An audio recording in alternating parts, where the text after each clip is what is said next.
Good evening. My name is Dr. Spirit, and this is my channel. This is Spiritual Sanctuary Rescue. This is where I give examples of my life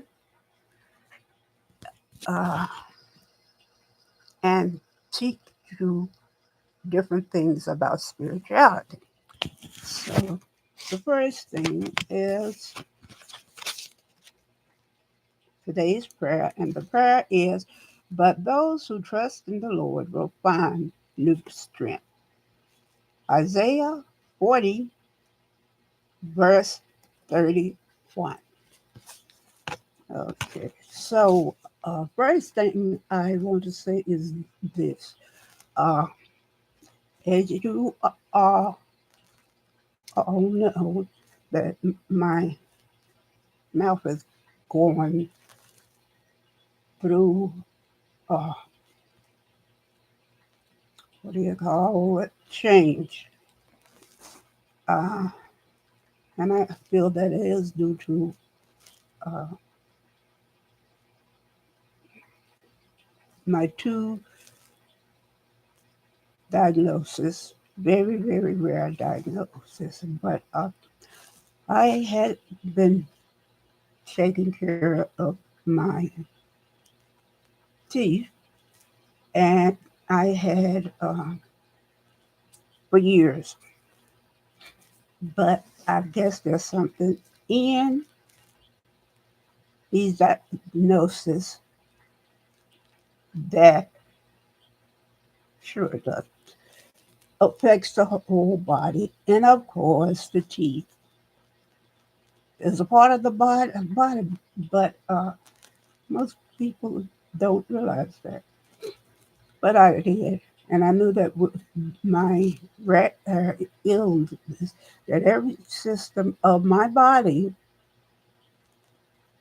I had to maintain it and get a specialist to help with that. And that's what I've been doing. But sometimes things just happen. And that's what happened to me with the first that did I was allergic to I guess you could, the stuff around the teeth, whatever was made of. I think it was made of silicone, and I'm allergic to that. So I got abscesses, and I had to heal those, and then my dentist started rebuild from the start, rebuilding my gums. So, uh, so that's what's going on now. So I don't have my dentures, and like I said, won't be smiling. Okay, uh, I'm sort of mm, a little bit devastated because if you see pictures of me now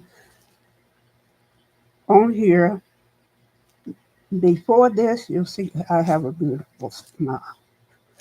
I'm I'm not being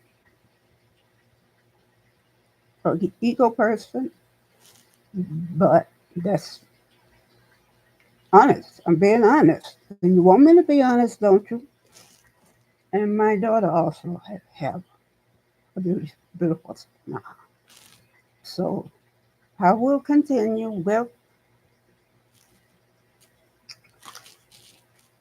this information, and I probably will do another one after this, but I'll let you know when I finish it. Lately, I have not been on the good foot on myself, however you want to put it, and sometimes that happens. especially with me, when you think about the unfairness with the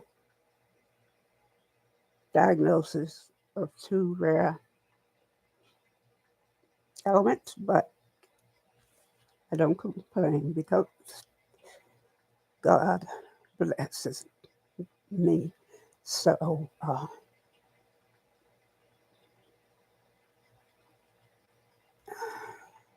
so I sit back and relax and commune with God.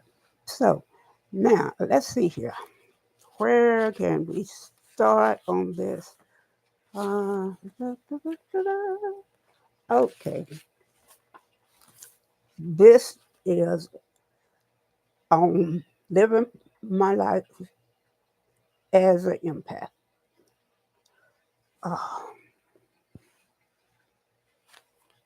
I feel sometimes that uh,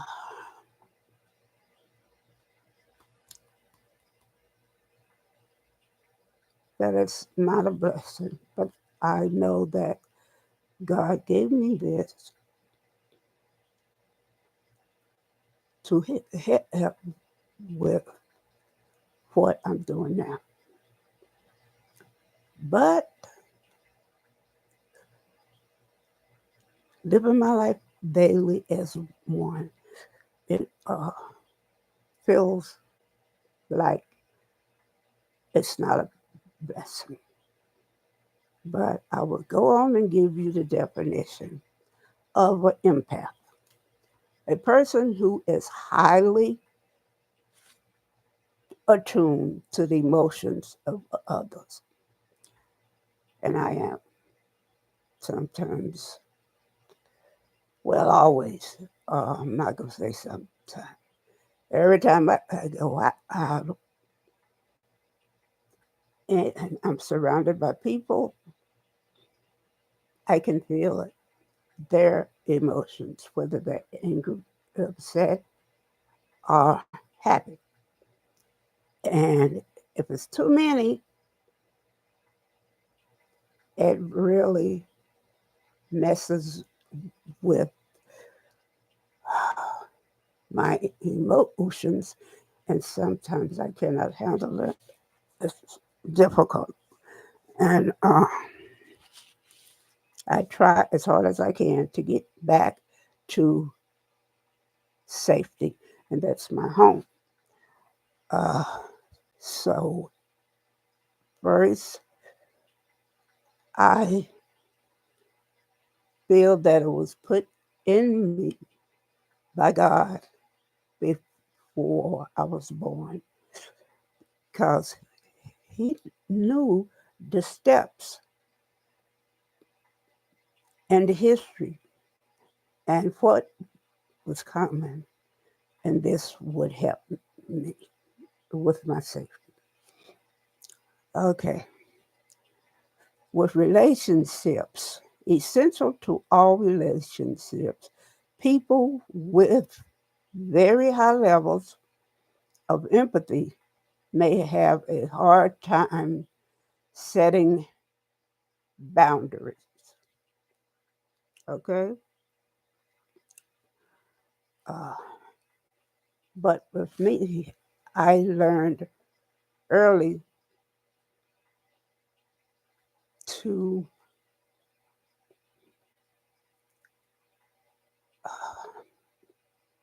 keep my boundaries and to let people know what they can do and say before they say it. I give them a warning, and sometimes they take the warnings, but sometimes they don't. And when they don't take my warnings, I will cut off the relationship because I had done it 3 times the last time and the 2 times before. and they did not listen.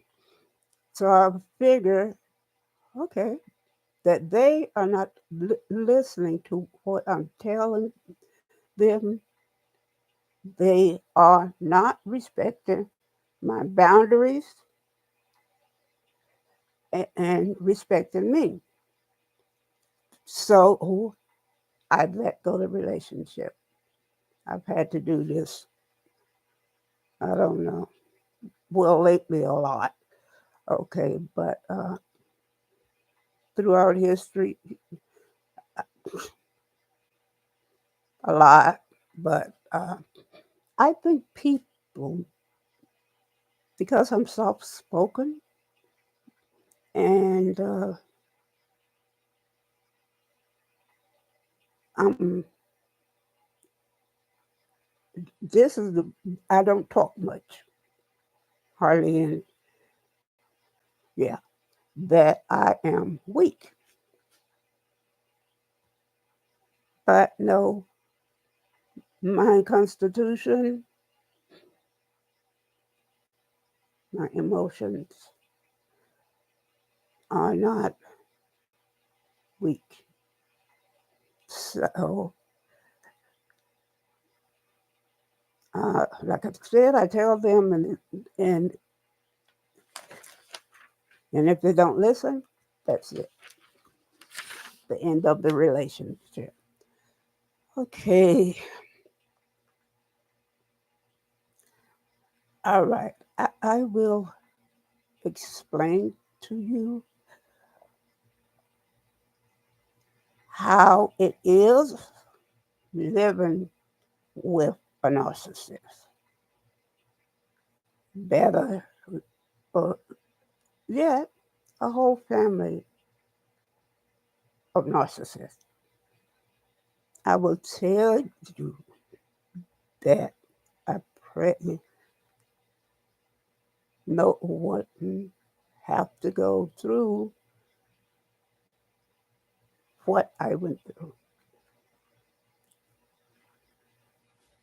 because it was difficult, very, very difficult. And if you don't have someone that is watching your back, you will not last. Okay? Those people in that house with you will destroy you. And if it was not for my father all those years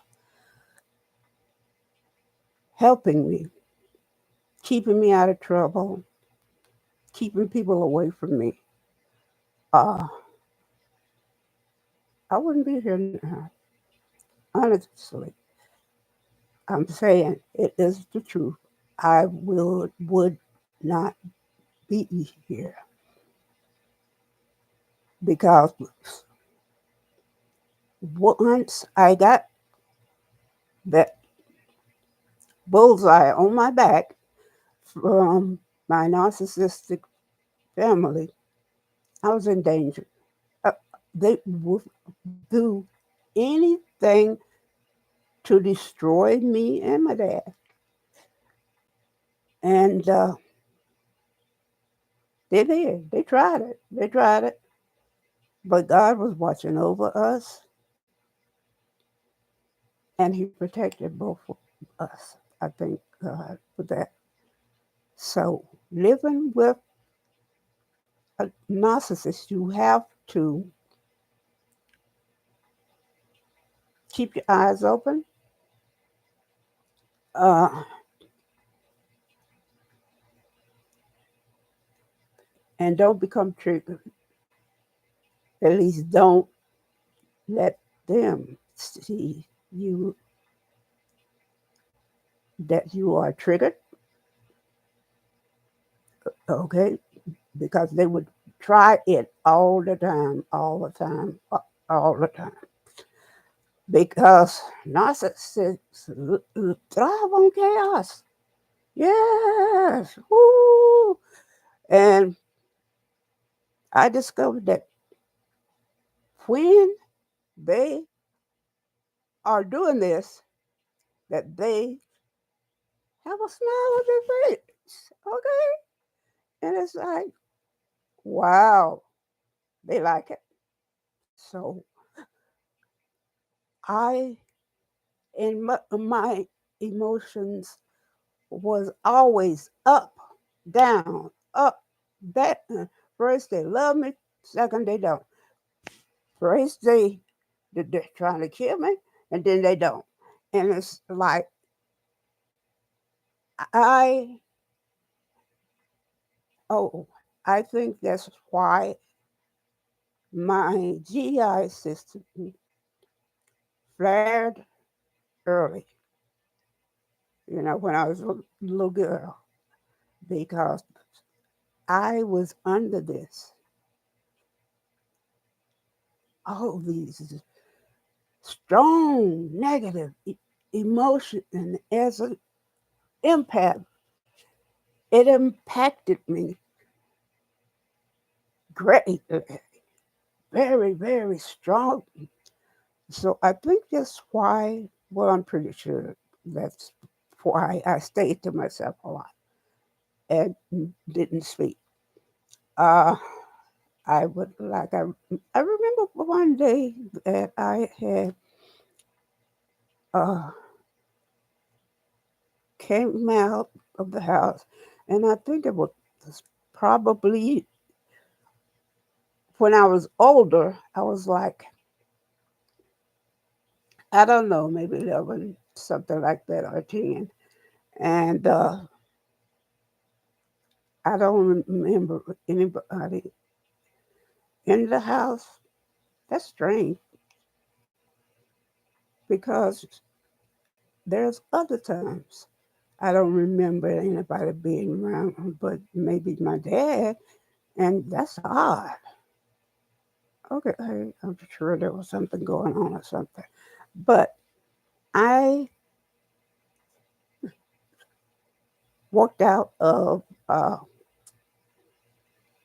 the back door, and there was a garden close to that house, and it had stopped raining, and I was barefoot, and there was puddles of water, and it was a cornfield, and I remember walking through that puddle of water, and it was red dirt, and it was so calm, so calm. I enjoyed it. I really did. Okay, let's see here. Empaths have a higher sensitivity to outside stimuli, such as sounds, yeah, that bother me, yeah, and chaotic environments. Yes, yes, it does. Okay, let's hear. Uh, this is a survival guide if you are empath. Uh, all right, empaths needs time alone and relationships. They all that those emotions that the other person is putting out, they might think it's cute to be close all the time, but for an empath, it is not.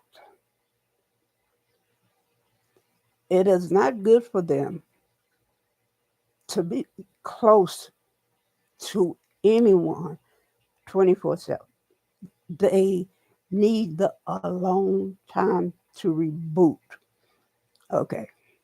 Empaths feel a person's emotions as if it is their emotions, your pain and your happiness. That is why they need this time alone. Okay. 2. Closeness and empathy can overcome an empath, causing sensory overload. And I do mean overload. It's a feeling, it's hard to explain if you haven't felt it. It's it's a the only way I can explain it is this. Have you ever gotten the news that someone close to you have died? Okay, that's the feeling of sensory overload for me. If I don't reboot, it's not good. Okay, 3. Uh, Empaths have good intuition. They are like a lie detector. They can detect lies in someone.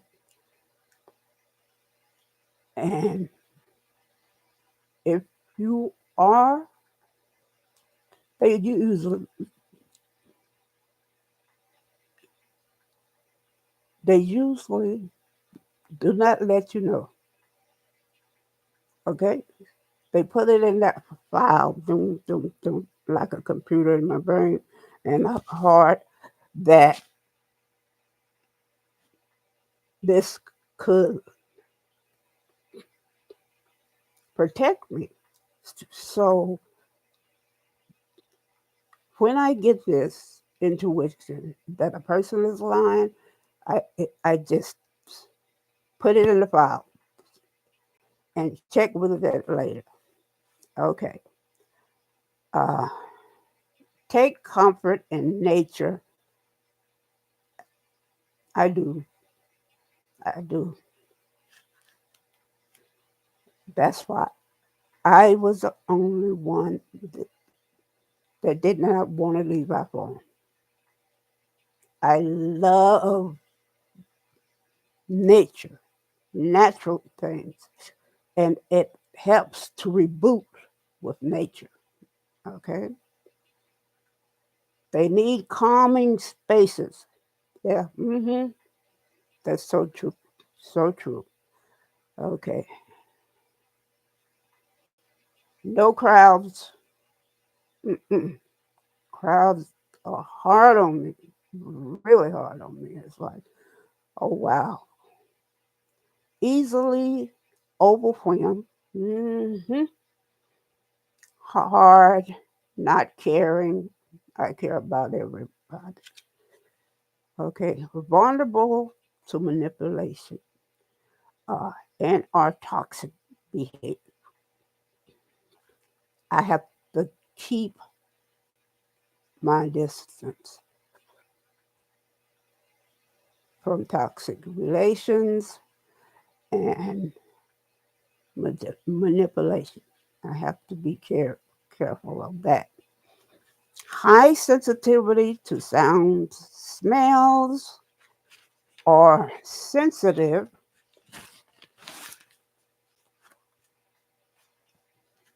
Okay, yes, sounds and smells. I'm very sensitive to that. Yeah. Mm-mm. Okay, 9. Reboot others' feelings. And be other feelings can be draining on me. Very, very draining. Yes. All right. You don't like conflict. Nope. I don't. I avoid conflicts and minor disagreements. Okay. Okay. All my life, I felt I didn't belong to society. Uh, that's I still feel that way because I'm so different, so different that I don't feel a part of society.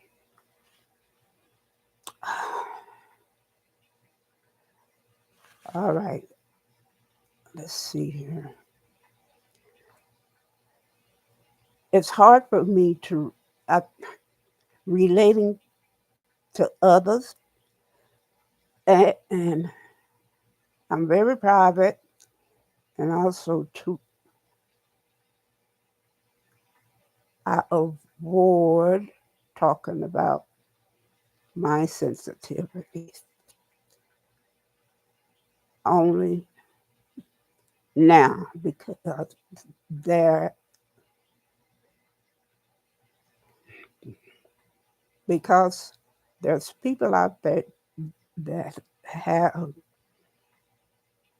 sensitivity as mine, maybe not as high as mine, but they do have a degree of sensitivity. Everybody does. But there are some people out there like me that have it very high. Okay? Uh, Isolate, and I do meditations and things like that. And I have learned how to set boundaries with people. You see the world in unique ways. Yes, I do. Yes, I do. Drawbacks and emotional expression. I have to have the emotional express, be able to do, do that. And I think that's why God put me to this task because it's emotional and it would help me. I quote it as being my journal, and it has been. It has helped me a lot. You know, putting it up, putting myself out there. It has helped a lot, and it's my journal. Okay, uh, and it's difficult to cope with sensory emotions. Self care is vital, and set healthy boundaries. Negative emotional energy is not good for me. Uh, the emotional noise from the world is not good for me either. So on a daily basis, and I knew of this as I was growing up, so I protected myself, and I know when to get away from people, uh, have the boundaries, uh, and it keeps and stays in my head, and the noise and the environment and everything. So I know now in this state, almost everything that I should do as an empath. I took a test last night for empath, and it, mine was 70. I knew it was up there, and And it said that my empathy is high. I had already known that. If you want to take an empathy test, just Google it and test yourself and see if you have empathy and what percentage it is. Okay. This is Breaking the Ice. And it says, it is one book that has helped you and has impacted your life? The Bible. Okay, so for now I will say, take care of yourself and each other and share and like and please subscribe. Thank you and namaste.